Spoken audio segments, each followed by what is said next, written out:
Alright, so wagwan, bruv. So, today's topic. $1.6 trillion? What the?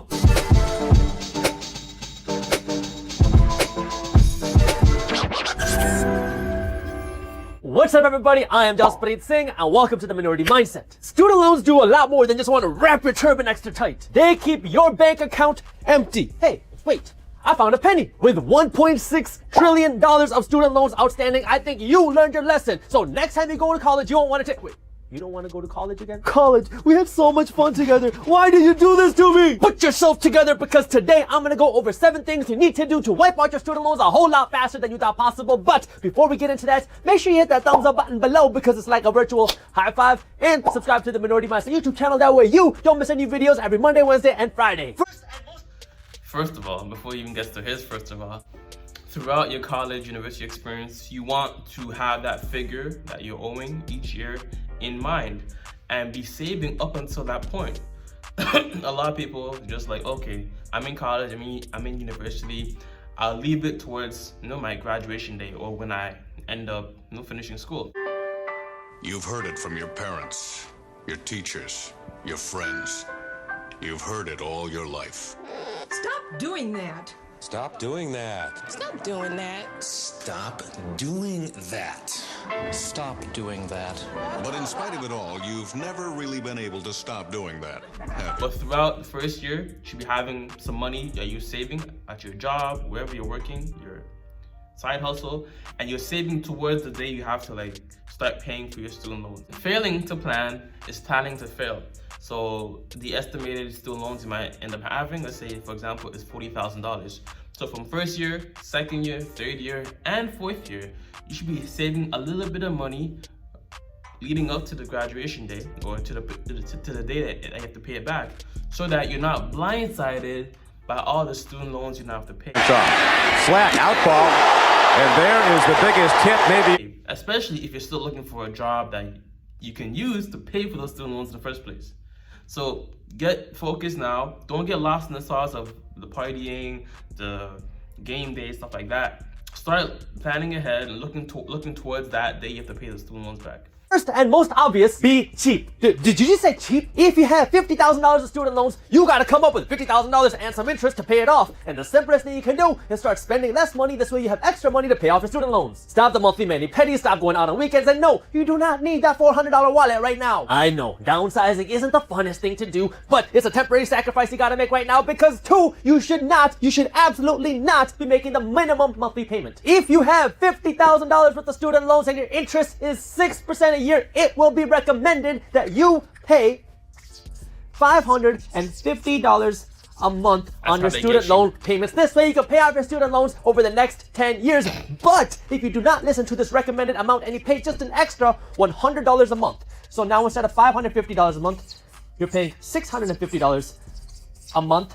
Now you will be able to pay off your student loans 2 years sooner, and you will save $3,400 in interest, because this extra $100 that you're paying every single month goes directly to your student loan balance with no additional interest. That's an extra $3,400 you can use to buy your fancy wallets, and you can start living your life 2 years sooner. But you have to 3, stop overpaying for your student loans. In 2019, the Federal Reserve cut interest rates again, and then they did it again, and then they did it again. Oops, I did it.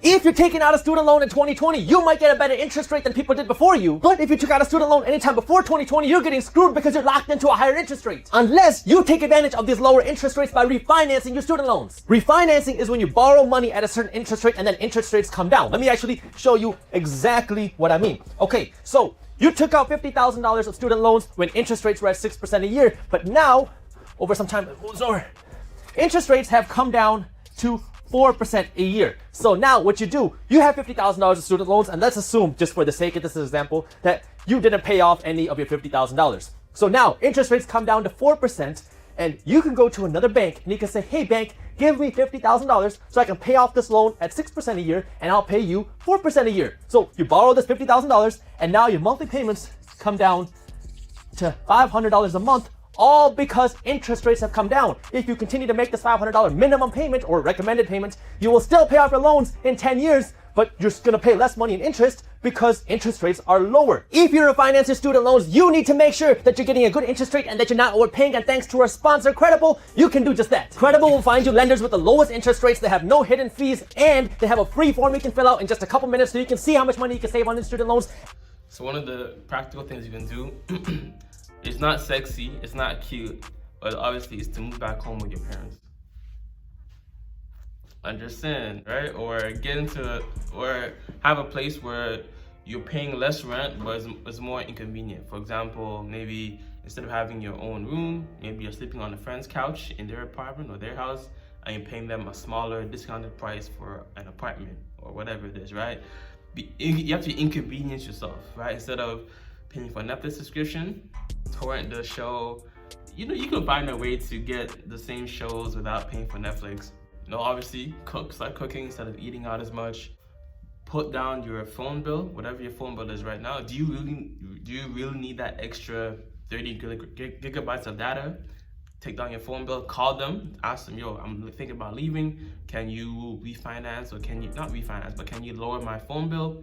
If not, I'm gonna have to go to the competitor. And yeah, you have to go thrifting a lot more. If you still want clothes, go thrifting rather than buying the the newest clothes. And one practical tip, right? When your parents give you, or friends give you birthday gifts or Christmas gift, tell them, yo, straight up tell them, yo, don't give me clothes, don't buy me stuff. Just give me the money so I can use that to pay for my bills and my shit, right?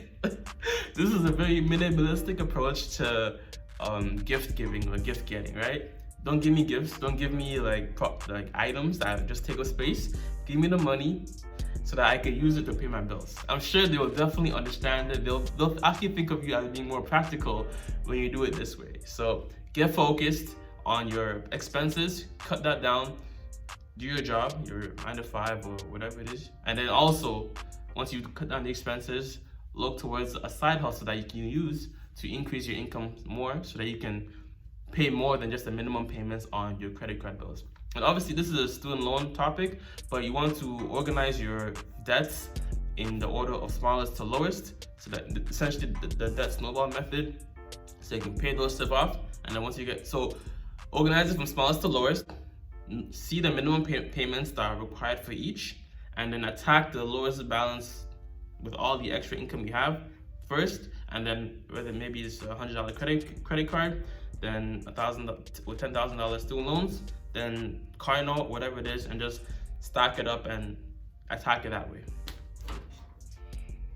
And it won't affect your credit score. But that's not all. I really like Credible because you just fill out your information in a couple minutes, and then they make lenders fight for you because they show you all the different lenders and the interest rates that they charge. This way you can get the best deal. And at the time when we're recording this video, they even have a best deal guarantee. This way, if you can find a lower interest rate somewhere else, they will pay you because they want to make sure you get the lowest rate. So if you want to see how much money you can save and learn more about Credible, I'll put the link to where you can do that in the description below. Minority Mindset is a partner with Credible, so if you use them, we will get compensated, but there's no additional cost to you. So if you want to learn more, I got the links in the description below. Fourth, stop paying monthly. Let me show you a really simple trick that you can use to pay off your student loans quicker without even realizing it. Let me come back to this previous example where you have a $50,000 student loan balance and you have a 6% interest rate. Now, the recommended monthly payment is $550 a month. But now, what you can do, instead of paying $550 a month, you take this number divided by 2, which is $275,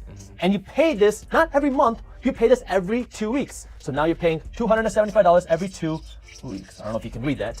But if you follow this model of paying your student loans every 2 weeks with half of your monthly payment, now in this example, you will pay off your student loans 1 year sooner and you will save $1,600 over the course of your student loan term. When you pay your student loans off once a month, you will pay this $550 monthly payment 12 times every single year. But if you pay $275 every 2 weeks, well, there are 52 weeks a year, and 52 divided by 2 is 26, and 26 payments of $275 adds up to 13 payments of $550. So if you pay every 2 weeks, you will slowly make an extra payment every single year and you won't even realize it. Now, if you pay your monthly payments every 2 weeks and you add an additional $50 to each 2-week payment, now we're talking and you'll be able to pay off your student loan so much quicker. Fifth, use your bonus. You work really, really hard and your boss notices your effort and they reward you with a big bonus.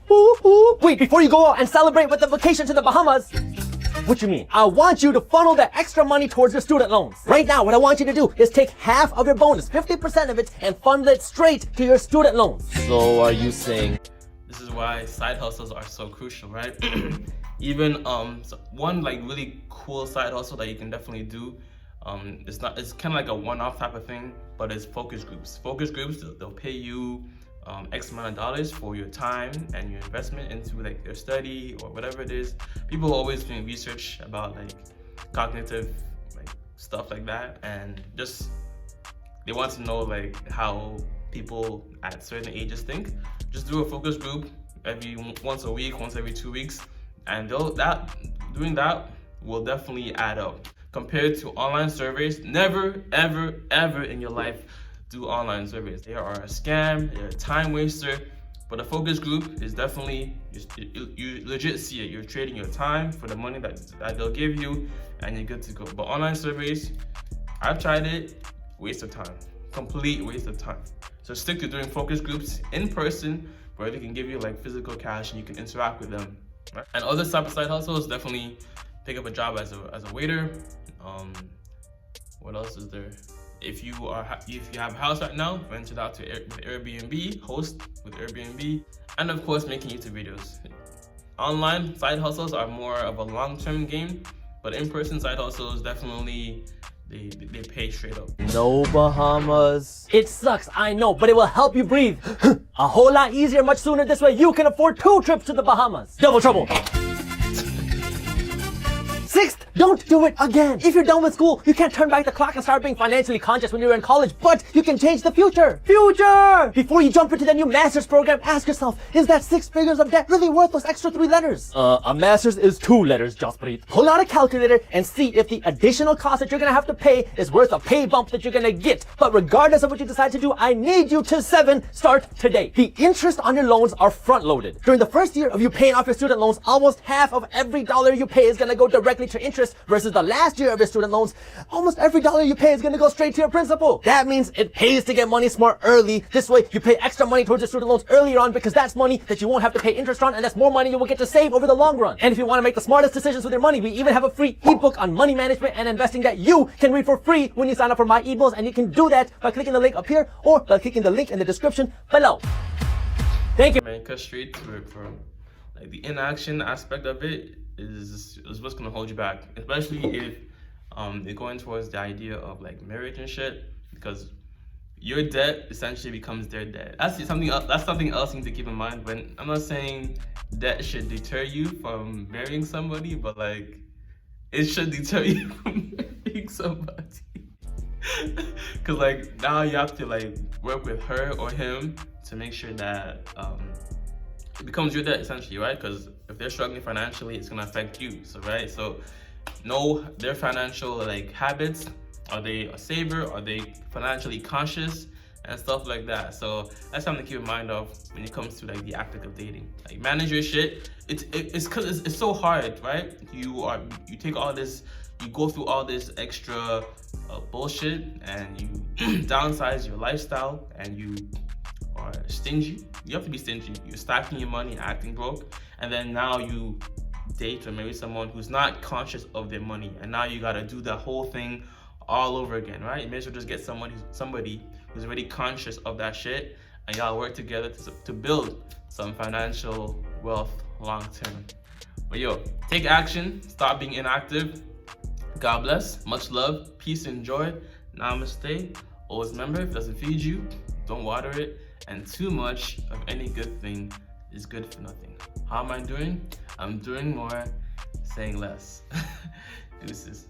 Y'all know I don't do it for the glam. I ain't gotta say it cause you know I'm the man. Out of plans that I can't all fear that. Commas I'ma clear that. When they tell me don't and I won't, I don't hear that. Overcame a lot, see these tats on me.